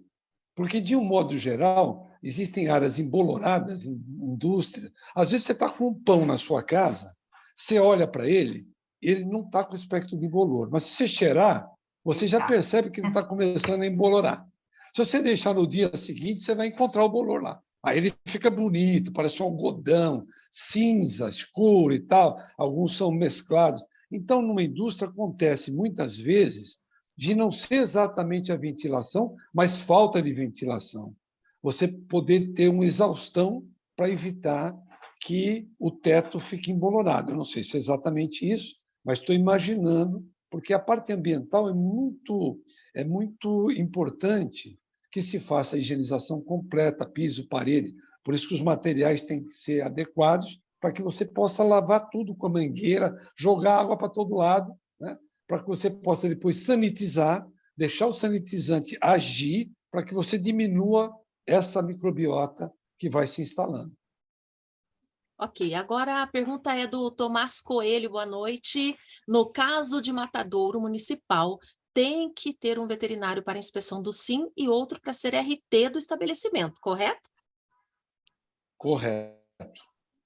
O ideal é que, se você tem um órgão oficial, este órgão oficial vai ter um médico veterinário que vai responder pelo serviço público aquela inspeção, vai cumprir a lei. O RT vai fazer a complementação disso, porque o RT vai ter uma atividade mais completa do que o próprio fiscal.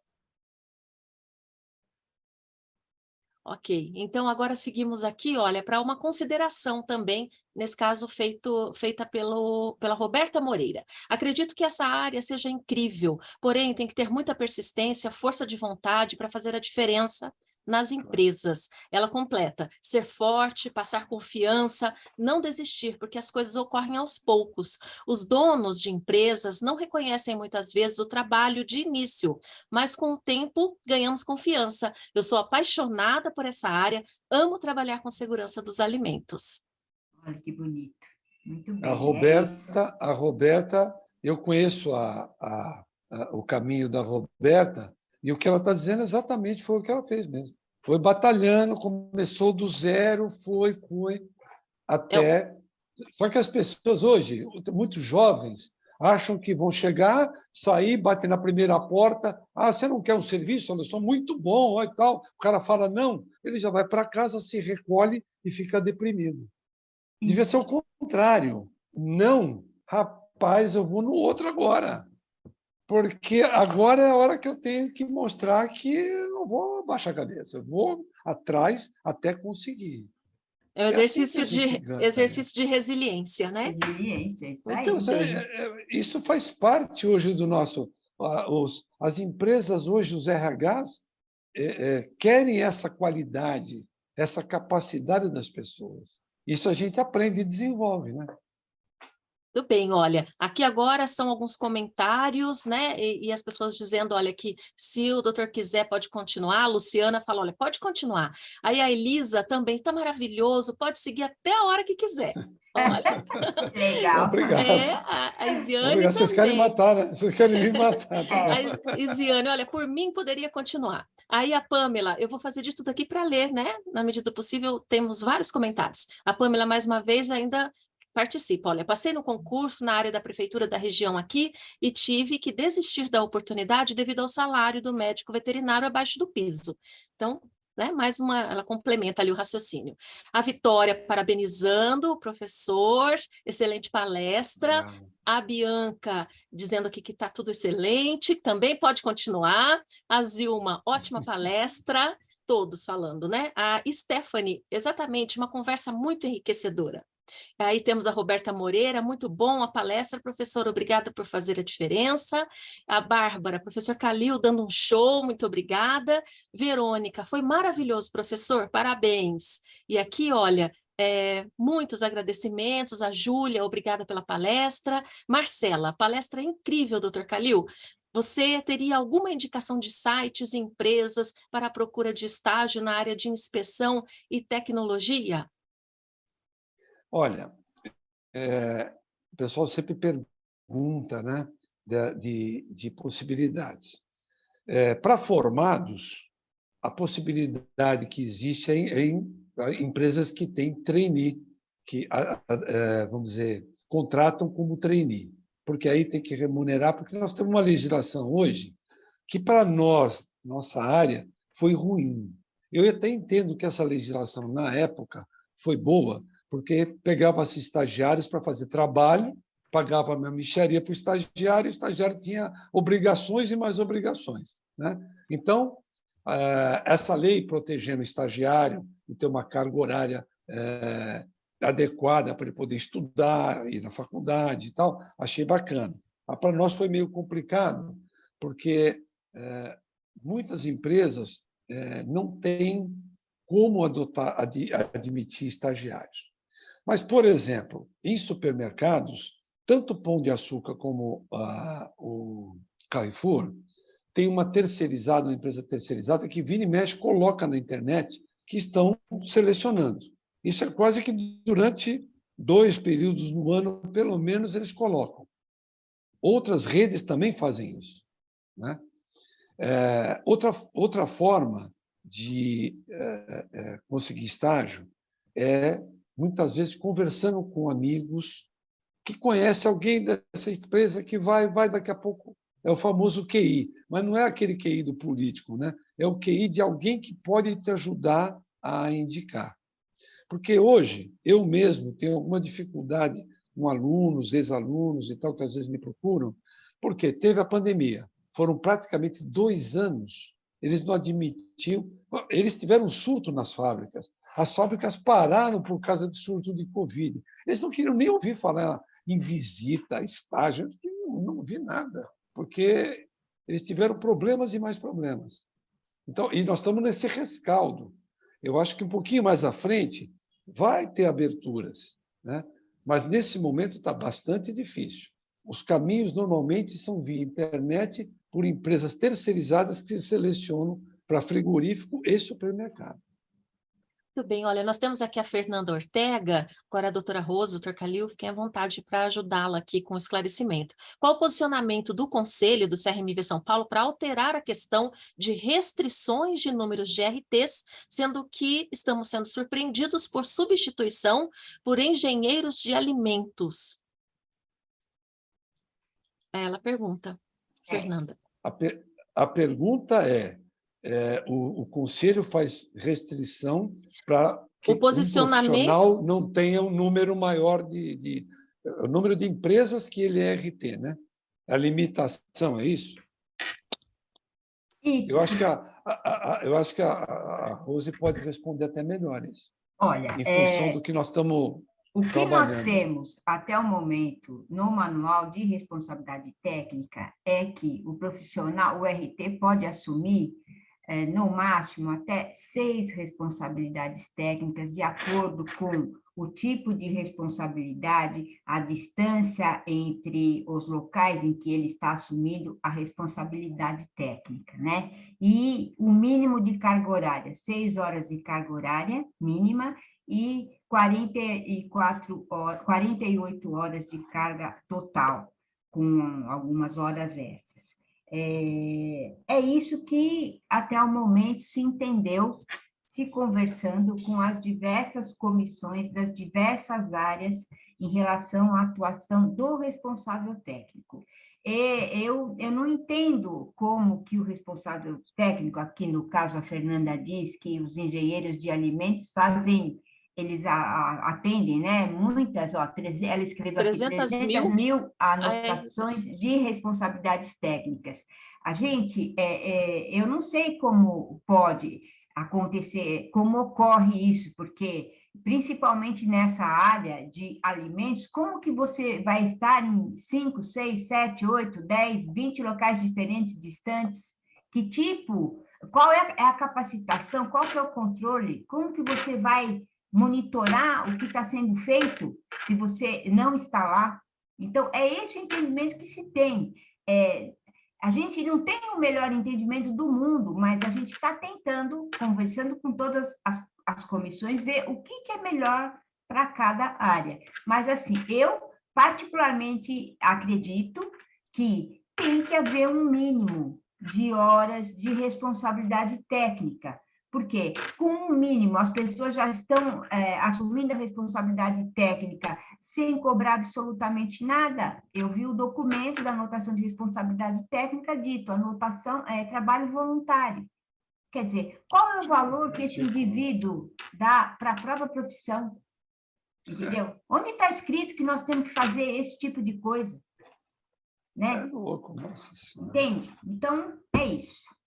Seguindo agora mais uma vez aqui, Tomás Coelho, no caso de sim consorciado, que atende a vários municípios de maneira consorciada, o RT dos estabelecimentos pode ser o veterinário das prefeituras dos municípios atendidos pelo consórcio ou precisa ser um veterinário contratado pelos estabelecimentos e agroindústrias? Ora, veja bem, eu comentei no começo aí da nossa conversa que o fiscal, aquele que é concursado e tal, ele detém o poder de polícia. Ele autua, ele pode condenar produto, ele pode chamar reforço policial, né? O RT não consegue isso. Ele pode até pedir apoio policial. Olha, estou aqui fazendo, o cara tá me desautorizando aqui, né? Tem um produto aqui contaminado, pode ser que até a polícia vá dar a guarida a ele, né? Mas se eu for fiscal e for lá com minha carteira de identidade, dizer, eu preciso agora de reforço policial, o cara vai ter que se virar, sob pena de ele responder por omissão. Então, a pergunta é, se existe um consórcio entre os municípios, o médico veterinário que faz a inspeção oficial, ele não pode trabalhar para as empresas, porque é um conflito de interesse, claro, claro. Então, ele pode trabalhar em outro município fazendo fiscalização, mas em hipótese alguma, nesses municípios, ele poderá ser responsável técnico. Vamos Não sei se a seguindo. resposta ficou clara. Agora aqui mais uma pergunta da Fernanda. Como regularizar estabelecimentos clandestinos se não tem SIM nem CISP com compatibilidade e eles não procedem com a liberação dos alvarás e acabam tornando o RT incompetente na visão do responsável legal? Eu conheço a Fernanda. Eu sei que ela é briguenta mesmo, né? E faz parte do jogo, tem que ser mesmo. Não é fácil trabalhar como RT, em empresas diferentes, cada empresa tem uma característica, cada dono trata o profissional de uma maneira, não é fácil. Agora, eu diria o seguinte, eu tenho a impressão que a Fernanda está dizendo o seguinte, ela pega uma empresa que é clandestina e tenta regularizar no CISP, e não consegue, por restrições do próprio serviço oficial. Eu acho que isso é uma questão que tem que ser discutida não por um RT. Eu acho que essa questão tem que ser discutida numa amplitude maior, no sentido de que, se outros profissionais sentem essa dificuldade, e se a questão técnica pode ter uma discussão mais ampla, no sentido de dizer se aquilo realmente é importante, é prioridade aquilo, precisa realmente que aquilo aconteça, né? Então, eu penso que pode sair alguma coisa daí. Porque se a briga for única e exclusivamente por um responsável técnico que fica bravo, não vai resolver nada. Mas, se outros responsáveis técnicos que procuram tornar clandestinos empresas fiscalizadas e que vão dar uma guarida maior para o RT, eu acho que deve ser feito um esforço para colocar essas empresas dentro do sistema, porque elas fora só estão causando dano para o consumidor. Elas dentro do sistema, elas vão ter duas possibilidades. Ou se enquadra, ou elas vão ser multadas, penalizadas constantemente. Quer dizer, elas vão arrumar um baita problema para elas, porque fechar não adianta. Se você fechar, elas vão abrir na outra esquina clandestino de novo. Então, elas têm que permanecer no sistema. No Serviço de Inspeção Federal, tem empresas desse jeito, que são constantemente penalizadas. Por quê? Porque elas têm dificuldade de se adequar. Mas, pelo menos, não são clandestinas e seguem, pelo menos, um rito mínimo de higiene e de qualidade. Pelo menos um mínimo. Ok, vou seguir aqui agora, então, com algumas considerações. O Carlos, por exemplo, reitera, né? Cobram meio salário mínimo para ser RT. A Fernanda, no Conselho CRMV do Rio de Janeiro, existia a tabela de valores mínimos por hora. A Gabriela confirma, dizendo que no Paraná também existia.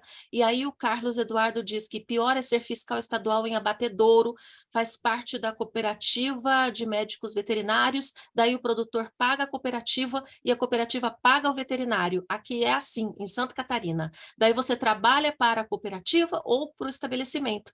Como vou fiscalizar o cara que paga meu salário de fiscal? Estranho isso. É, muito estranho. Verdade, ele tem razão. A senhora quer falar, Tem doutora razão. Rose? Posso seguir? Pode, é estranho mesmo, é horrível. Isso está previsto, existe uma resolução específica que fala sobre a responsabilidade técnica. No Código de Ética tem um capítulo que fala sobre a responsabilidade técnica também. Você não pode ser fiscal daquilo que... Você é o fiscal daquilo que você mesmo produz. Quer dizer, isso é um conflito de interesse danado, né? Vamos lá, então, a Tamine falando, olha, que é estudante de medicina veterinária da USP, está direcionando a carreira para a inspeção, apaixonada, muito obrigada pela palestra, né, pelo assunto todo aqui abordado, portanto, né? Tantas coisas discutidas, legal. Isso. Aí o Eric disse que chegou atrasado, a palestra vai ficar gravada em algum lugar, Vai. vai ficar, Eric, tem lá o nosso canal no YouTube, TV CRMVSP, pode acessar lá nos próximos dias. A Gabriela disse que fez o estágio no Carrefour e foi ótimo para ela.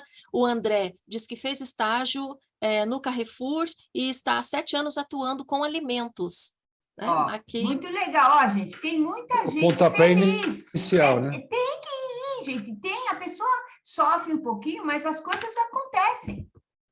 A Gabriela sugere, converse com seus professores da área também. Aí a Fernanda volta e diz, quando era RT do Pão de Açúcar, os estagiários de loja eram apenas nutricionistas e eram contratados pelo CIE, né? E tem aqui André Lúcio, foi uma oportunidade tanto, hoje tenho inúmeros clientes graças ao estágio. Olha que legal. Marcela agradecendo, Ana Luísa, sou estudante de medicina veterinária do interior da Bahia, aqui na minha cidade. Opa! Olha que bom! A Que clandestinidade é algo que é extremamente difícil de conter, uma realidade complicada, ela compartilha aqui. Posso seguir? É difícil mesmo. Eu tive até alunos de pós do Nordeste e eles têm muita dificuldade. Eles vão, conversam com o prefeito, explica, vão lá, a senhora não pode ser assim, tal. Aí o prefeito fala, tal, vamos ver o que dá para fazer, né? Mas se eles vão gastar dinheiro para fazer isso, eles deixam como está, que fica bom assim. Eles não querem mexer.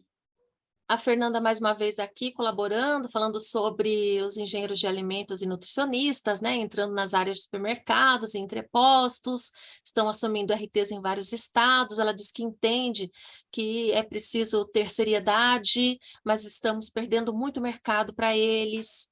E assim ela vai seguindo aqui. Tomás, obrigado pelos esclarecimentos. Professor, parabéns pela palestra. Gilmar, uma dúvida. Veterinário concursado em prefeitura pode exigir remuneração a mais para atuar como RT de um setor da própria prefeitura? O que eu sei é que depende do edital. Como é que ele vai ser RT? Ele é aí que está. Concursado... Mas por que ele seria RT da prefeitura? Não entendi. A prefeitura não precisa de RT. A prefeitura em si não precisa. Se ela tem o fiscal que faz o trabalho, quem precisa de RT é a empresa. Não entendi. Talvez, acho que ficou aí alguma coisa meia nebulosa aí. O Gilmar, se puder complementar aqui. Olha, o Erickson, explicar Erickson... melhor, né? Isso. Aqui, olha, agora aqui, Fernanda, mais uma vez, professor, não estou brigando, apenas citando as dificuldades que tanto eu tenho que provocar a Fernanda, eu gosto de provocar ela. Tá aqui, ó. Ela disse foi minha aluna, eu tenho que provocar ela. São dificuldades, né, que tanto ela quanto outros colegas enfrentam. Claro. Aí aqui, olha, o Carlos Eduardo fala sobre Unimev, e o presidente da Unimev faz parte da diretoria do Conselho de Santa Catarina. Então, ele faz aqui também essa ressalva.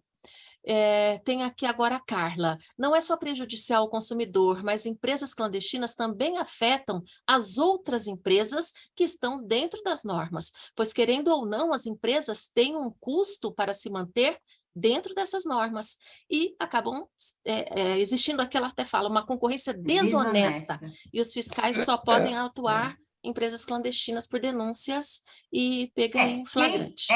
Quem não existe não é fiscalizado, é isso, né? É isso que ele está falando, a Carla. E é uma concorrência desleal mesmo. Desleal. E aqui, para finalizar, vamos ver, só seguindo a Carla, aí tem o Thomas, mais uma vez, eu entendi a dúvida dele, se no caso o matadouro, ele complementa, for da própria prefeitura, comum nas cidades pequenas, aí o RT teria que ser do município, visto que o estabelecimento pertence à prefeitura? Veja, a inspeção, para que na prefeitura, no município, tenha a inspeção reconhecida como oficial, eu sei que tem prefeituras que contratam o médico veterinário para fazer a inspeção. Então, por exemplo, o abatedouro começa às 4 horas da manhã, 5 horas da manhã, sei lá. Durante 3, 4 horas tem 4, 5 horas tem o abate. O médico veterinário está naquele período, ele ganha um X da prefeitura como terceirizado para fazer a inspeção. Do ponto de vista legal, ele está fazendo a inspeção, porém, não é inspeção oficial. Ela pode ser questionada, porque não é inspeção oficial. O colega não é concursado, não existe o serviço de inspeção estruturado no município, precisa ter uma lei municipal que estruture o serviço de inspeção para ter o concurso para o colega entrar e aí fazer a inspeção oficial. Então, o que o prefeito faz é contratar um profissional para fazer uma inspeção como se ele fosse particular. Eu tenho uma fazenda, eu gostaria de ter, não tenho, mas se eu tivesse uma fazenda, eu tenho lá, crio boi, e eu quero abater 2 bois para meu consumo. Contrato o médico veterinário, ele vai na minha fazenda, abate, ele inspeciona, tudo bem, até logo, boas festas, ok, prestou o serviço. Mas na prefeitura é um estabelecimento público. Quer dizer, o prefeito, o secretário de saúde, nunca poderia permitir uma inspeção terceirizada. Claro que não. Que vai chegar no mesmo que o colega de Santa Catarina falou. No fundo, é a mesma coisa. Tudo bem. O que acontece... Desculpa. Deixa eu só completar. Claro, claro. Não, imagina. O que acontece é que muitos colegas acharam que isso ia ganhar dinheiro. Então, vou montar a cooperativa, ponho todos os colegas lá, vamos ganhar dinheiro, aí eu ganho um percentual sobre cada um e tal. Isso é muito bonito, mas não atende à legislação, não entende o interesse do consumidor. Essa é uma questão extremamente importante. Nós, como prestadores de serviço, não estamos fazendo o que a população espera da gente. Então, aqui, por último, né, finalizando, o Fábio vem também para colaborar nesse sentido. Existem municípios que possuem legislação específica para gratificações. Aí vai depender da legislação local. Se você é contratado pela prefeitura a partir de concurso, aí cada prefeitura tem prefeitura que dá FG, tem outra que dá uma gratificação por cargo. Aí isso pode acontecer, às vezes por nível superior, então vai ter uma gratificação. Isso aí para cada lugar, né, pode fazer de uma maneira diferente. O que eu acho que não deve acontecer, não pode acontecer, é as prefeituras pagarem salários aviltantes para os colegas. Isso a gente não pode admitir. Nós vamos ter que brigar. Na verdade, o que a Fernanda estava falando o mercado é de briga mesmo. Quando eu pus aqui a concorrência com outras profissões, aumenta a cada dia. Tem mais profissionais sendo colocados também no engenheiro de alimento, nutricionista, e existem profissões que têm muito menos espaço de colocação. A medicina veterinária tem um guarda-chuva enorme, mas outras profissões são muito restritas. Elas foram criadas praticamente no vácuo de outras.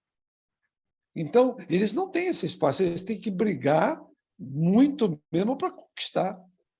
Então, eles não estão errados. Eu queria só complementar que o Conselho aqui de São Paulo tem feito um esforço, tem visitado a algumas prefeituras de algumas cidades, justamente para tratar sobre o salário do médico veterinário, né?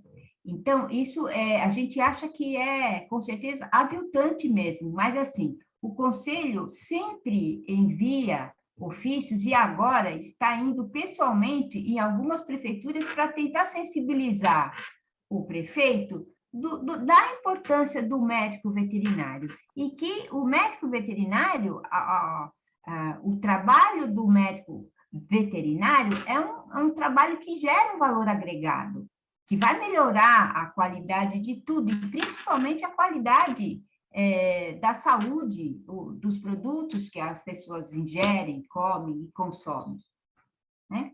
É isso que eu queria deixar claro. Ok, eu acho que então aqui nós encerramos as participações, lembrando que na íntegra nós teremos, né, à disposição de todos aqueles que tiveram a oportunidade de acompanhar ao vivo ou não, na íntegra lá no nosso canal do YouTube, não é isso, doutora Rose? Isso, perfeito. E olha, doutor Calil, um agradecimento do fundo do meu coração por essa noite maravilhosa, pela palestra. Você vê, olha, são 21h20, nós tivemos aqui, olha, neste momento nós temos 121 participantes. Olha, o Ricardo está levantando a mão, ele queria falar. Ricardo Parran de Lima, quer falar alguma coisa? É meu xará, hein? Então, Ricardo, Leandro, abre o microfone dele. Eu acho aqui, vamos ver... Ah, ele está falando que foi sem querer. Tá bom. Então, não faz mal, Ricardo. Olha, então é assim, olha, doutor Calil, muito, muito obrigado por todas as palavras e considerações. Obrigado pelo senhor compartilhar tanta experiência, tanta vivência, tanto conhecimento, né? Você vê, olha quanta gente conhecida, quanta gente ávida, quanta gente feliz, né? Quanta gente esperançosa, porque eu acredito sempre que as coisas vão ficar melhores, gente, tá certo? E o intuito desse ciclo de palestras era justamente chamar a atenção para isso, né? Ficou todo mundo em pandemia, a gente não conseguia se encontrar, mas, assim, a gente precisa discutir esses assuntos. E eu agradeço a presença de todos. Eu digo mais uma vez que o Conselho está aberto. Qualquer dúvida que vocês tiverem, se quiser me procurar pessoalmente no Conselho Regional, pode ir. Eu estou lá todos os dias. Independente disso, qualquer demanda que vocês tiverem, a diretoria e todas as comissões estão empenhadas em ajudar, em responder e tornar a medicina veterinária e a zootecnia, né, cada vez melhores, viu? Obrigado a todos, obrigado pelo carinho de vocês. Tá? Muito obrigada. Boa noite. Obrigada, doutora Rose. Obrigada, Boa noite doutor a todos. Ricardo. Agradeço também a oportunidade. Muito obrigado. Obrigado a todos que prestigiaram, nos ouviram, interagiram. Foi muito bom. Muito obrigado. Bom. Muito Valeu. obrigada. Muito obrigada. Para todos. Lembrando que a presença é registrada automaticamente pela plataforma, tá bom? Então, todos que acessaram já têm a sua presença registrada aqui. Infelizmente, não temos mais tempo, né? São muitas ainda os agradecimentos, as participações. Obrigada a todos mais uma vez e até a próxima edição do nosso ciclo de palestras. Uma boa noite a todos e obrigada pela companhia.